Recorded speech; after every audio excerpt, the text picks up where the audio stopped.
Does China own the United States? Now, hold on. I know it's a little bit of a controversial question, but before I go even further, just kind of want a quick yes or no on that one, because I got something to show you guys. Now, you might be thinking, why am I even asking this question? Well, did you see this happen recently?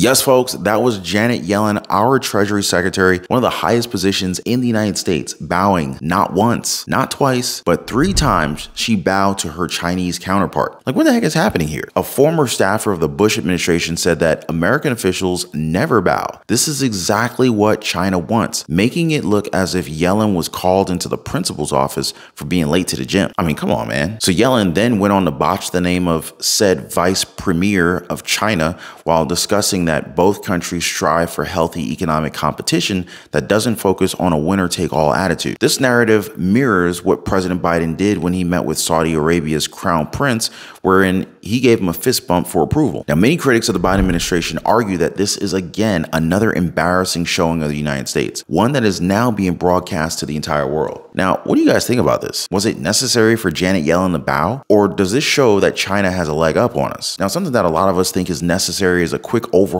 of the Social Security program, especially with benefits that are now expected to be cut within just the next decade. Now, what's really giving me a headache about this one is that the 2 frontrunners for both the Democrat and Republican parties, President Joe Biden and former President Donald Trump, they both said that Social Security will remain as it is with no changes being proposed because it's good the way it is. Now, the problem with that is that if it's left untouched, recipients of Social Security, they should expect benefit cuts of around 23% as early as the year 2033. It's only 10 years away, guys. And so this is basically why some senators are now all up in arms with others now getting back to the table and reintroducing bills to try and ensure that Social Security remains solvent while adding even more money into the pockets of retirees. Now, one such senator is Senator Bernie Sanders, as he's recently pushed again for the Social Security Expansion Act. Now, the main difference this time around is that he's got a lot more support compared to his earlier years, with many different lawmakers realizing that people actually need this help. Well, better late than never, I guess, right? Now, if it passes, this bill will provide everyone who is currently a recipient of Social Security, or for those turning 62 years old this year,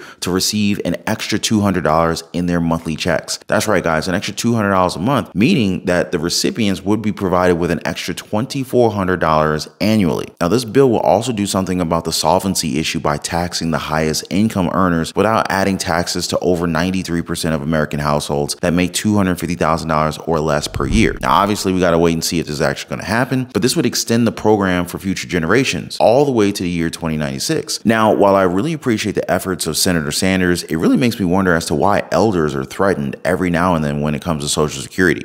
I mean, they paid into this thing. I paid into it. You paid into it. You know, they deserve the benefits. And heck, they put the economy on their backs for a good chunk of their lives. They deserve a little extra, if you ask me. This bill isn't a solution. It's something that the American people deserve. But again, you know, that's just me. You know, I'm not the president of the United States, so I'm gonna go ahead and leave the judgment for you guys. And since we're already talking about the president, President Biden was recently seen soaking up the sun during a beach outing with his family.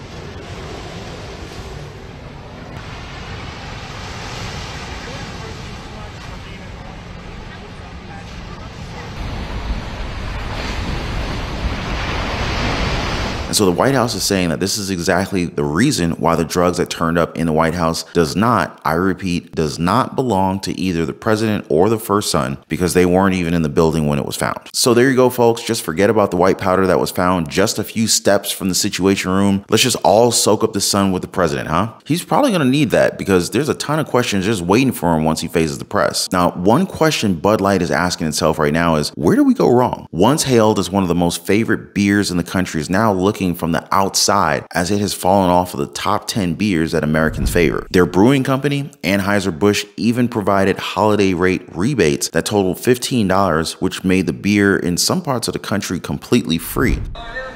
I'm back. I told you I'd make another video. Follow me inside. Bud Light is not selling. This is garbage beer. Check it out. Even with the coupon, nobody wants this. Nobody wants this beer. Check this out. It's there. Look at Coors.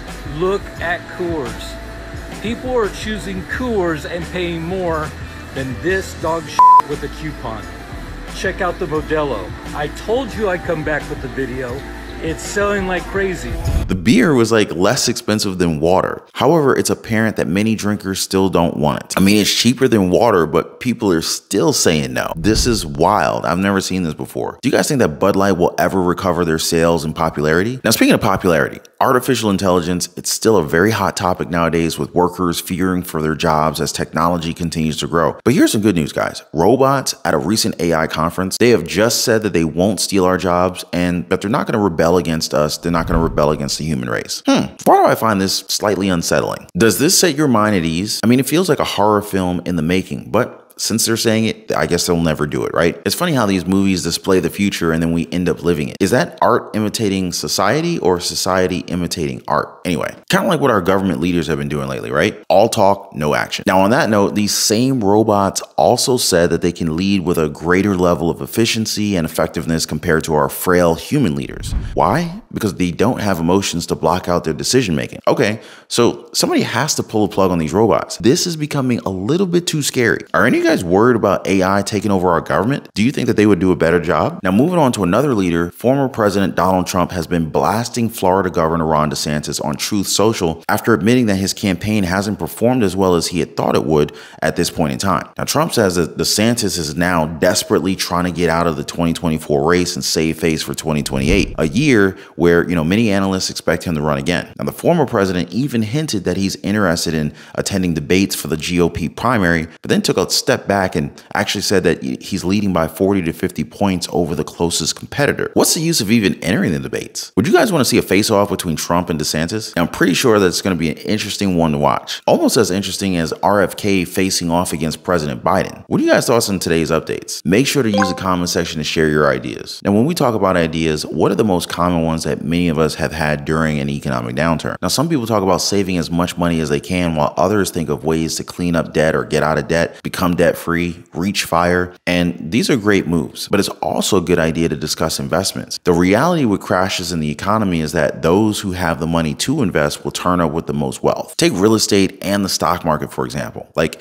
you're bound to see opportunities pop up here and there as the downturn continues. And if you're thinking to yourself, well, I'm still trying to build up my cash flow, well, then great. You can use side hustles, small businesses, home-based businesses to potentially generate multiple streams of income, money that you could then use to buy up assets on a discount. Meanwhile, everybody's selling because they're panicking. Now, I know that this sounds just a little bit intimidating, and I can understand. But if you guys want to learn more about this, and for me, the more educated I become, the less intimidated I am about different things. Feel free to let me know. Hit me up in the comment section down below. By the way, if you made it this far in this video, do your boy a favor, drop a quick like for the video. Also consider subscribing to the channel, and I'm gonna catch you guys on the next one. Y'all be safe.